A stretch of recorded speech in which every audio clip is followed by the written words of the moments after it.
रहने वाले महलों की।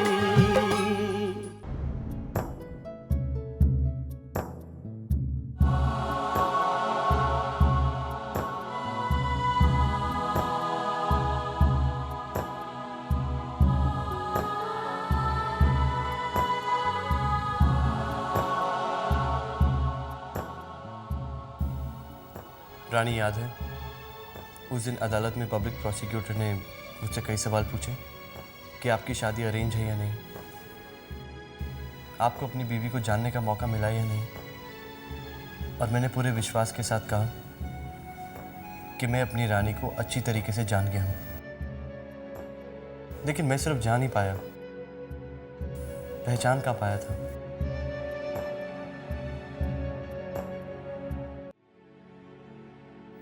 कितना गलत था। मुझे लगता था कि मैं तुम्हारी दिल की हर बात को समझ सकता हूं, तुम्हारी आंखों से तुम्हारे दिल की हर बात को जान सकता हूं। लेकिन नहीं, तुमने इतनी बड़ी बात कितनी सफाई से मुझसे छुपाई। राज, आप क्या कहना चाह रहे हैं? हम समझ नहीं रहे हैं।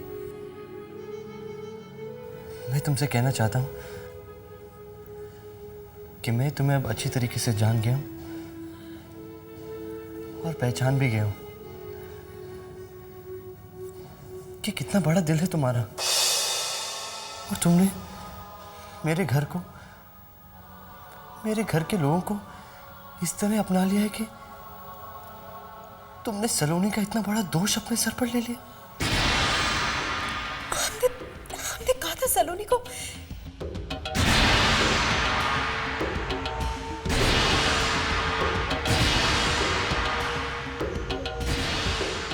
सलोनी, सॉरी भाभी, मैंने आपका कहा नहीं माना, लेकिन मैं आपको बार बार अपमानित होते हुए नहीं देख सकती थी। और अब मैं अदालत में भी अपना गुनाह कबूल कर लूंगी। सबको बता दूंगी कि विक्रम के साथ आपका नहीं बल्कि। सलोनी, तुम पागल हो गई हो। राज, सलोनी तो नादान है, आप भी इसे कुछ समझाइए ना। क्या हो गया आप दोनों को?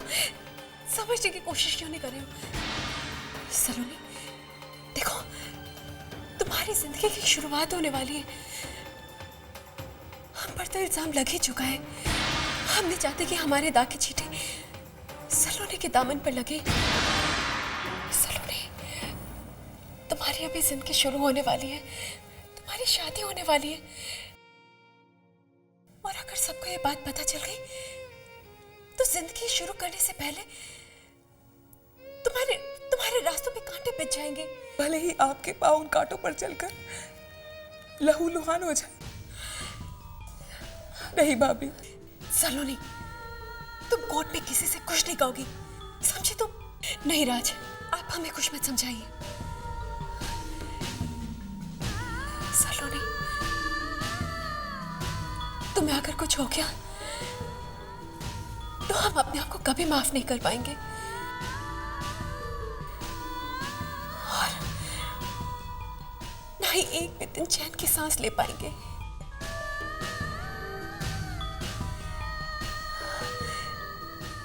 आप दोनों को हमारी कसम।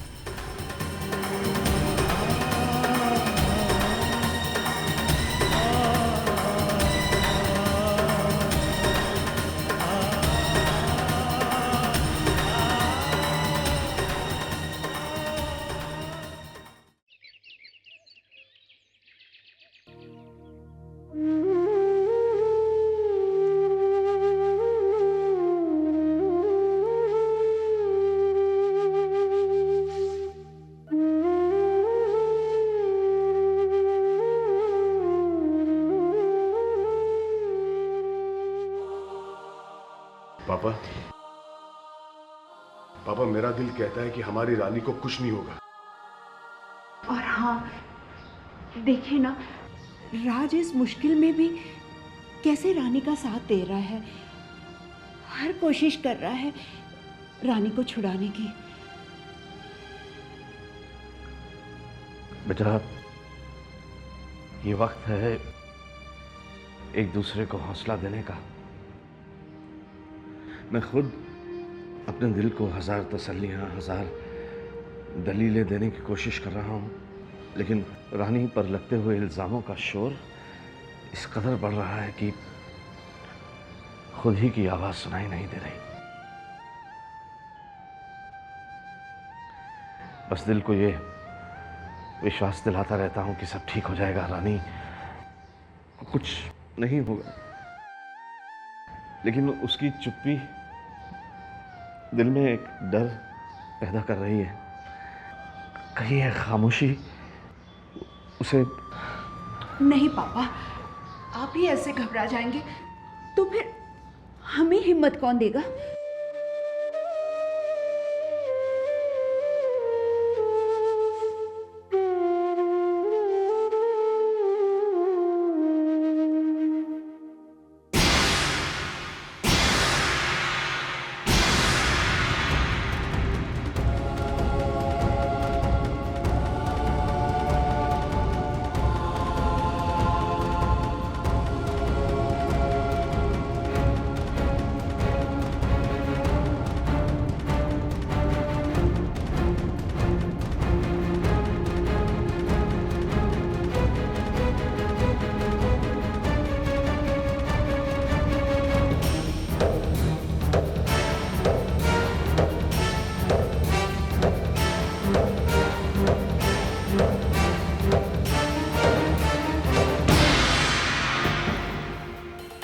समझती क्या है अपने आप को?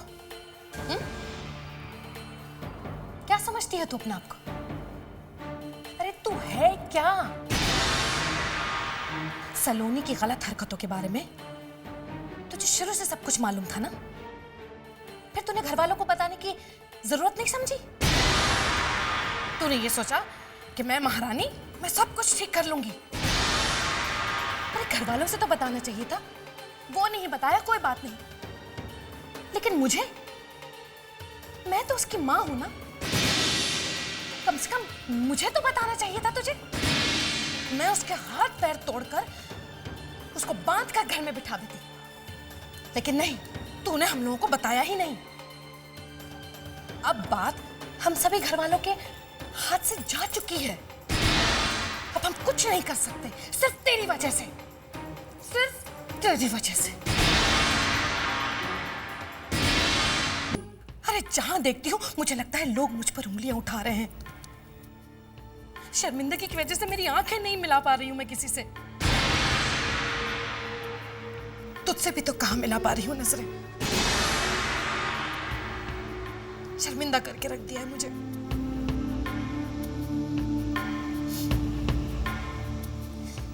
जब मैं तुझे ब्याह कर इस घर में लाई थी ना, तब मैं बहुत खुश थी कि मैं बहू को लेकर आई हूं और ढेर सारी दौलत उसके साथ आएगी। लेकिन जब मैंने ये देखा कि दहेज में तू तो फूटी कौड़ी तक नहीं लेकर आई, तब तू मेरी नजरों में खटकने लगी तू मेरी नजरों में।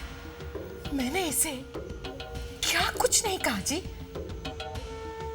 मैंने इसे गालियां दी, कोसा, लेकिन ये, हे भगवान, ये तो न जाने किस मिट्टी की बनी हुई है। इसने कभी पलटकर मुझे कोई उल्टा जवाब नहीं दिया, कभी किसी से मेरी शिकायत तक नहीं की। अरे मैंने तो तुझे तेरे शौहर से, अपने बेटे राज से अलग करने की पूरी पूरी कोशिश की, तब भी इसके मुंह से कुछ नहीं फूटी, उफ तक नहीं निकाली इसने अपने मुंह से। अरे फूटती क्यों नहीं तू कुछ अपने मुंह से? अरे तो किस मिट्टी की बनी हुई है? हाँ, सलोनी का सारा दोष तूने अपने आप पर क्यों ले लिया? अरे उसकी सगी बहन भी होती ना तो इतना बड़ा त्याग शायद नहीं दे पाती। लेकिन तू, जिस घर में तुझे प्यार नहीं मिला, इज्जत नहीं मिली, उस घर के लोगों के लिए तूने अपनी इज्जत दांव पर लगा दी। क्यों? आज अपनी छोटी बहू के सामने मैं अपने आप को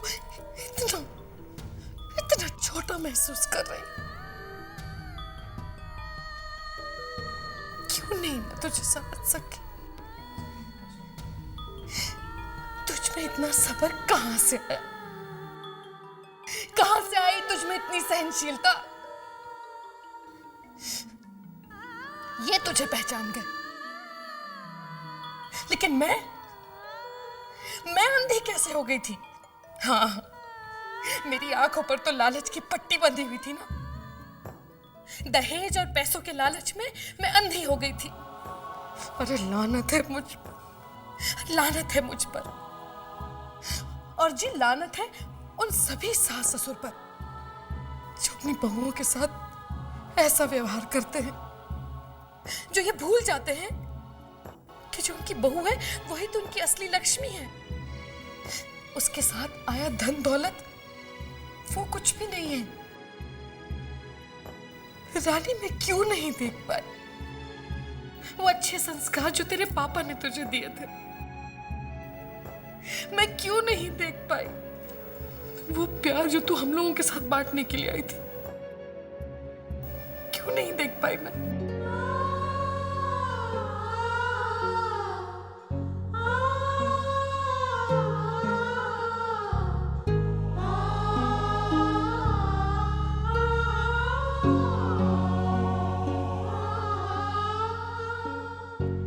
मम्मी जी,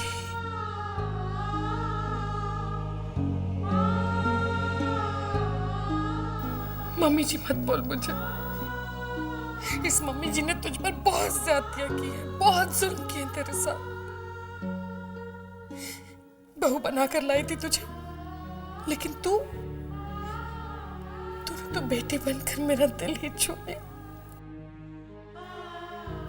अब मैं मां बनकर तुझे ढेर सारा प्यार देना चाहती हूँ, ढेर सारा प्यार।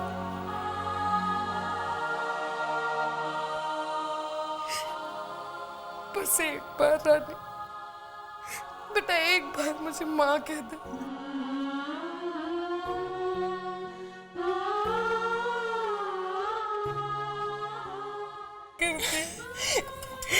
माफ कर दे मेरे बच्चे, मुझे माफ कर दे बेटा, माफ कर दे माँ, माफ कर दे मुझे, माफ कर दे।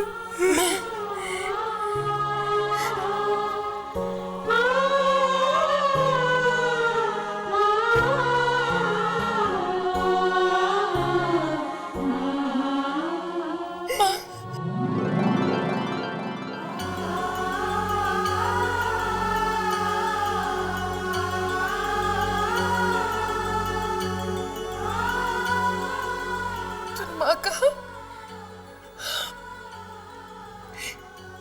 जी, इसने मुझे माँ कहा, इसका मतलब है मुझे माफ कर दे।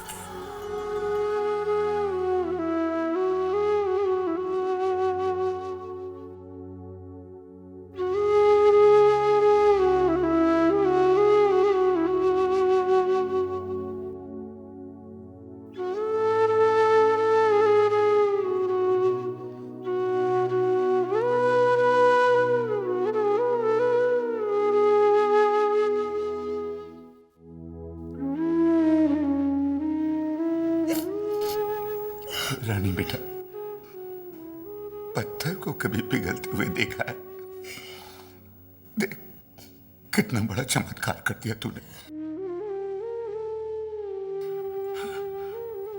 हिटलर की आंखों में आंसू।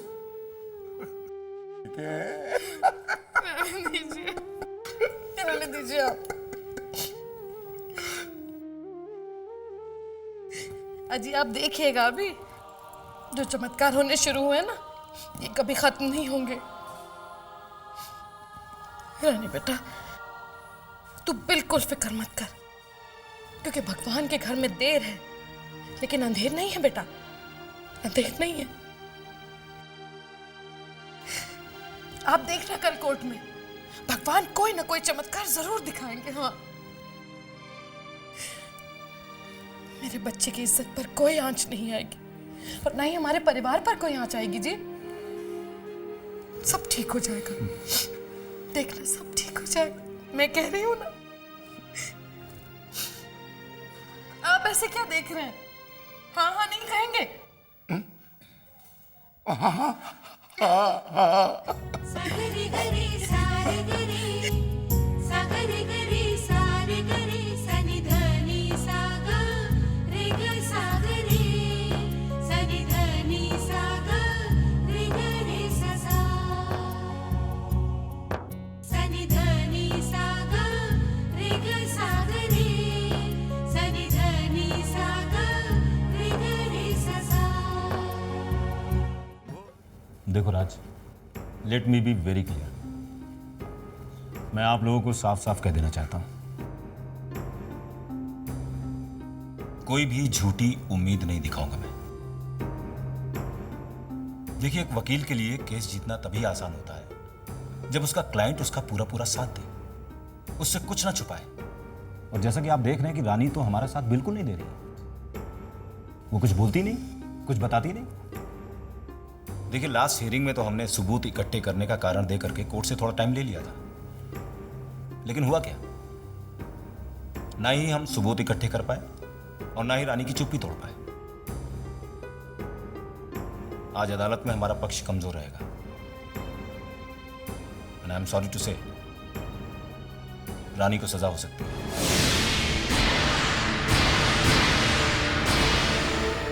शायद उम्र कैद।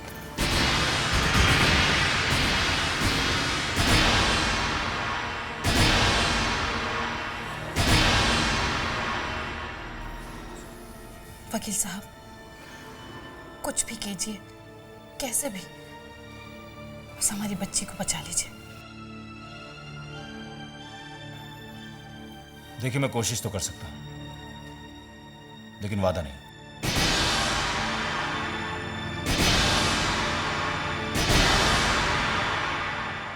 अदालत की कार्रवाई शुरू की जाए। योर ऑनर, मेरे काबिल दोस्त आज रानी की बेगुनाही के लिए कुछ नए सबूत अदालत में पेश करने वाले थे, मगर अब तक ना कोई नया सबूत पेश किया गया और ना कोई गवाह। योर ऑनर, यह बात साफ करती है कि यह अदालत का समय बर्बाद किया जा रहा है। मैं फिर अपनी बात को दोहराता हूं कि रानी गोयल के विक्रम के साथ नाजायज संबंध थे, और वही संबंध जब इनकी निजी जिंदगी में आड़े आने लगे तो इन्होंने निर्ममता से विक्रम का कत्ल कर दिया।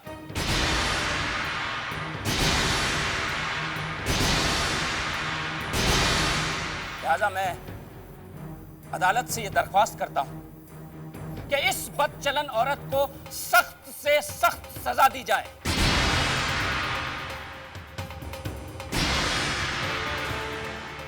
और ऐसी सजा जो मिसाल बने उन तमाम बदचलन औरतों के लिए जो इसकी तरह समाज में कुछ भी करने के लिए स्वतंत्र हैं।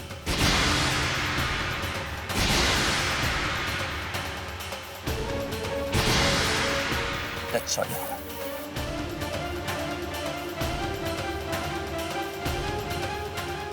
आपको अगर अपने बचाव में कुछ कहना है तो कह सकती है। नहीं सर, हमें अपना जुर्म कबूल है।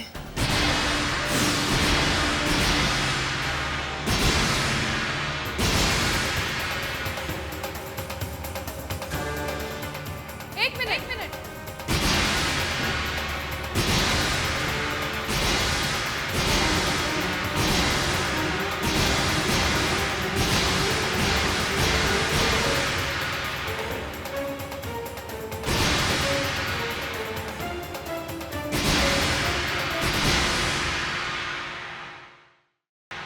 नहीं सर, हमें अपना जुर्म कबूल है।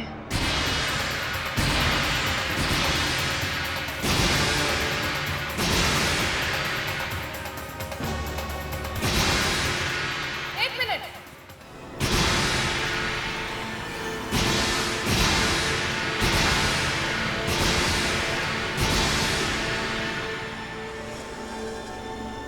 रानी ने कोई गुनाह नहीं किया जज साहब, कोई गुनाह नहीं किया। आपको जो कुछ कहना है यहाँ विटनेस बॉक्स में आकर कहिए।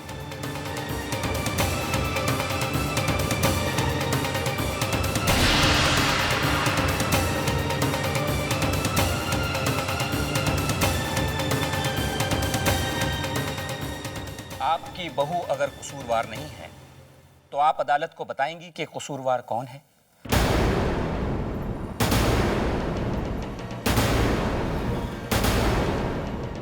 बोलिए।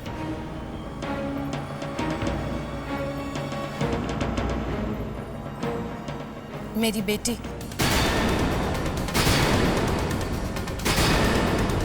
सलोनी।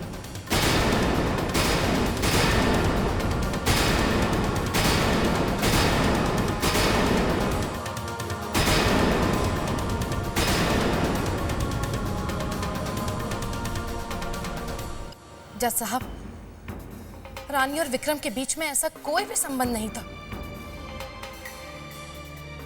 लेकिन हाँ, मेरी बेटी सलोनी और विक्रम के बीच गहरी दोस्ती जरूर थी। रानी ने सलोनी को समझाने की बार बार कोशिश की, क्योंकि उसे पता चल गया था कि विक्रम अच्छा लड़का नहीं है।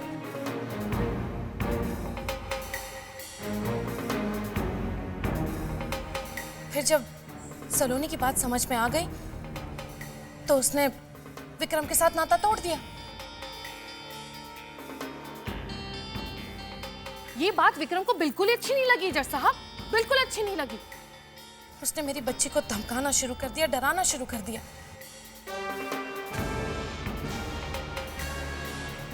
फिर हम लोगों ने सलोनी की सगाई कर दी। सगाई के दिन विक्रम का फोन आया और मुझसे कहा कि अगर मैं उससे मिलने नहीं आई तो वो मेरे घर आ जाएगा और मेरे ससुराल वालों के सामने बहुत तमाशा करेगा। रानी भाभी विक्रम से मिलने जरूर गई थी, लेकिन सिर्फ मेरी खातिर।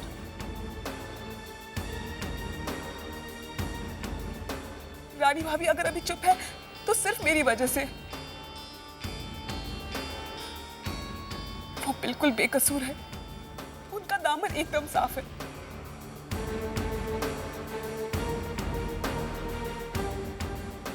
जज साहब, आप उन्हें सजा देकर इतना बड़ा अन्याय नहीं कर सकते, प्लीज। वाह, क्या कहानी सुनाई, इंटरेस्टिंग। आपके हिसाब से आपकी भाभी के विक्रम के साथ कोई संबंध नहीं था। चलिए मान लेते हैं, आपका कहा हुआ मान लेते हैं, मगर क्या आप इस बात से इनकार कर सकती हैं कि आपकी भाभी विक्रम से मिलने होटल में गई थी?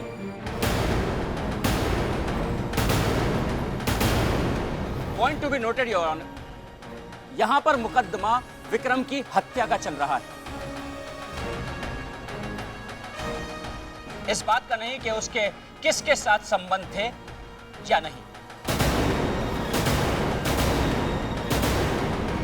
इनके बयान से हत्या की वजह बदली जा सकती है, मगर इस बात से तो कोई भी इनकार नहीं कर सकता कि विक्रम का खून हुआ है, और खून किया है रानी गोयल ने।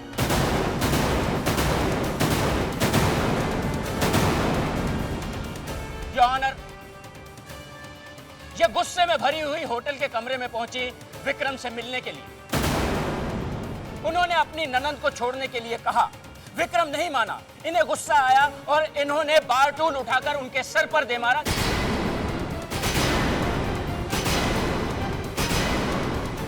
योर ऑनर, मैं अदालत से दरख्वास्त करता हूं कि जिस मौत की जिम्मेदार रानी गोयल हैं, उसके लिए उन्हें सजा सुनाई जाए।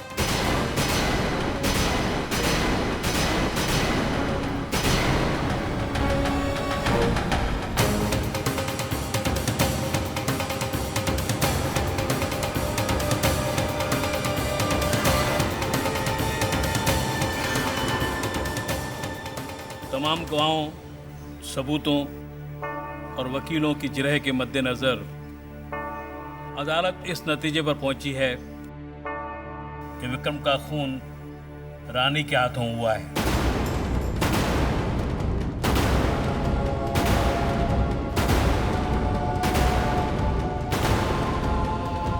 लिहाजा ये अदालत रानी गोयल को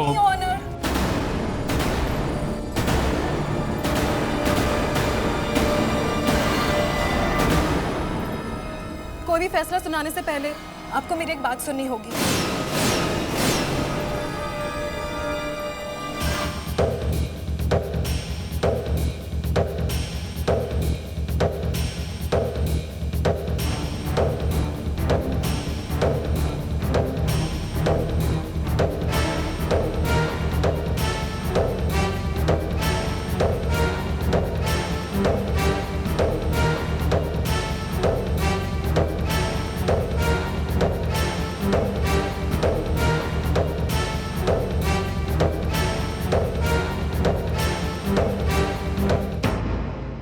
विक्रम का खून रानी ने नहीं किया,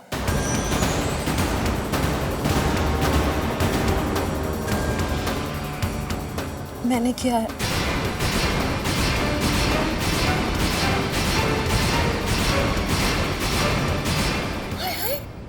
योर ऑनर, अब ये कौन है? यहाँ हत्या जैसे सीरियस केस की सुनवाई चल रही है और इन लोगों ने यहाँ तमाशा खड़ा किया हुआ है। मैं अदालत से दरख्वास्त करता हूँ कि रानी गोयल को उनके गुनाह की सजा सुनाई जाए। अदालत न्याय का मंदिर होती है। यहाँ पर किसी भी नतीजे पर पहुँचने से पहले हमें हर किसी को अपनी बात कहने का मौका देना चाहिए। कहिए। हाँ जज साहब, मैं विक्रम से बहुत प्यार करती थी, पर विक्रम वो तो सिर्फ मुझसे प्यार करने का नाटक करता था। जज साहब, उसकी असलियत तो ये थी कि वो एक बिगड़ा हुआ अमीरजादा था जो हम जैसी मिडिल क्लास लड़कियों को ऊंचे ऊंचे सपने दिखा के अपनी मीठी मीठी बातों में फंसा लेता था और फिर उनकी मजबूरी का फायदा उठा रहा था। जज साहब, जब मुझे पता चला कि विक्रम मुझे धोखा दे रहा है तो मैं सह नहीं पाई। मेरे मन में हजारों सवाल उठने लगे कि आखिर जिसे मैं अपना तन मन सब कुछ दे चुकी हूँ वो मुझसे इस तरह से क्यों पेश आ रहा है। उस दिन जब मैं उसके कमरे में पहुंची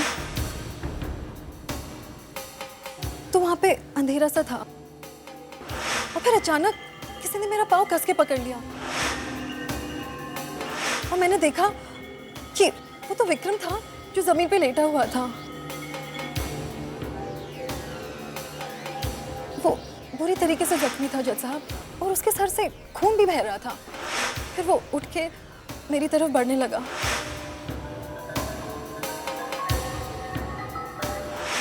शायद वो मुझे रानी समझ बैठा था।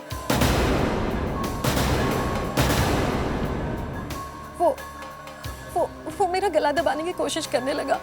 मुझे लगा शायद वो मुझे मार देना चाहता है और मैंने उसे जोर से धक्का दे दिया। वो जाके बार टूल्स पे गिर गया और उसकी मौत हो गई।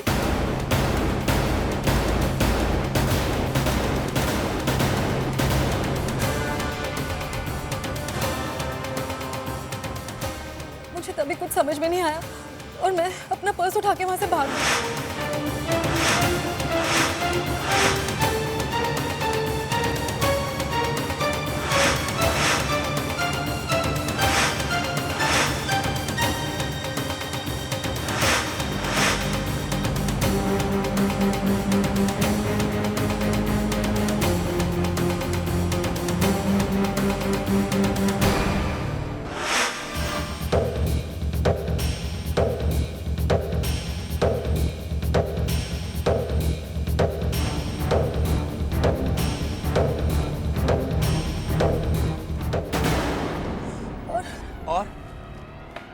और क्या आपने आज के दिन तक इंतजार किया अपना मुंह खोलने के लिए ताकि इस केस को और उलझाया जा सके?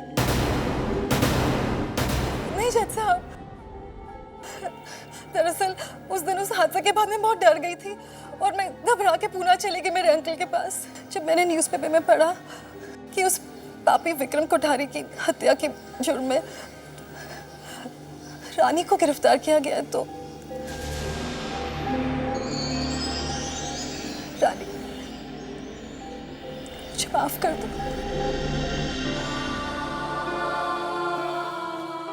योर ऑनर, इन सब सबूतों से और इससे पहले सुरेखा जी और सलोनी के दिए हुए बयानों से यह तो साबित ही हो गया है कि मिस्टर विक्रम एक निहायत ही बदचलन किस्म का अय्याश इंसान था। भोली भाली लड़कियों को फंसाना, उन्हें अपने जाल में फंसाकर उनकी इज्जत के साथ खिलवाड़ करना उसका एक शौक था। योर ऑनर, और रितु के हलफिया बयान से यह भी बात साबित हो गई कि मिस्टर विक्रम का खून मिसेस रानी गोयल ने नहीं, रितु ने किया है, वो भी अपने बचाव में। योर ऑनर, अब फैसला अदालत के हाथ में। That's all.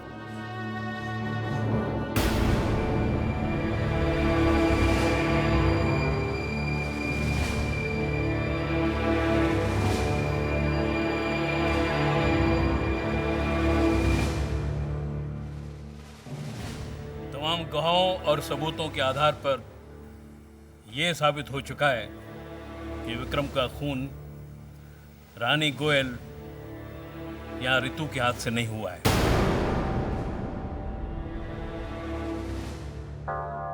विक्रम हालात के शिकार हुए हैं।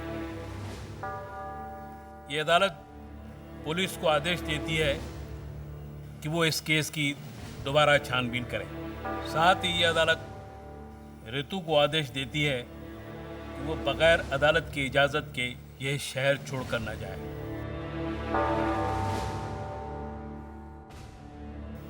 और साथ ही यह अदालत रानी गोयल को बाइज्जत बरी करती है।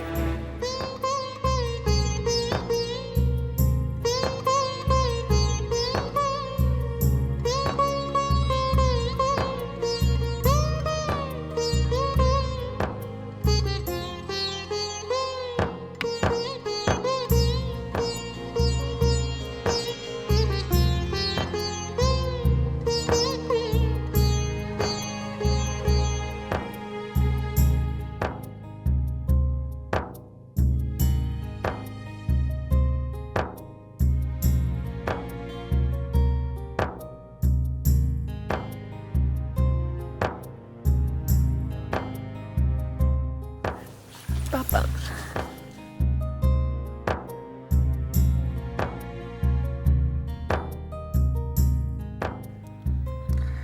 मुझे तो मालूम ही नहीं था मेरी बेटी का दिल इतना मजबूत है। बेटा, तेरी वजह से ये सर कभी कभी नहीं झुका, और आज तो गर्व से और ऊंचा हो गया।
भाई साहब,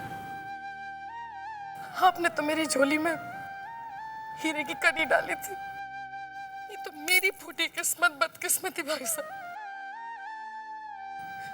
जो मैंने उसे पत्थर का टुकड़ा समझ लिया।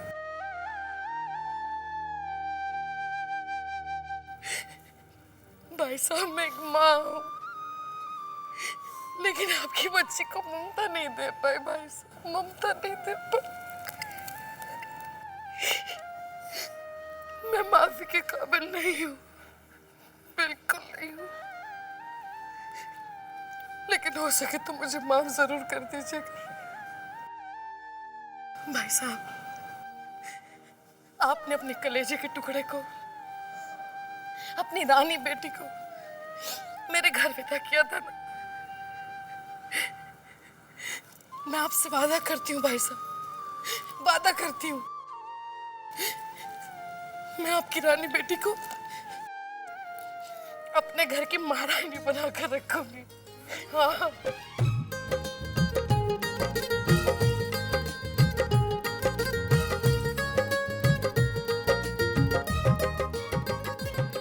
महारानी बना के रखूंगी। भगवान।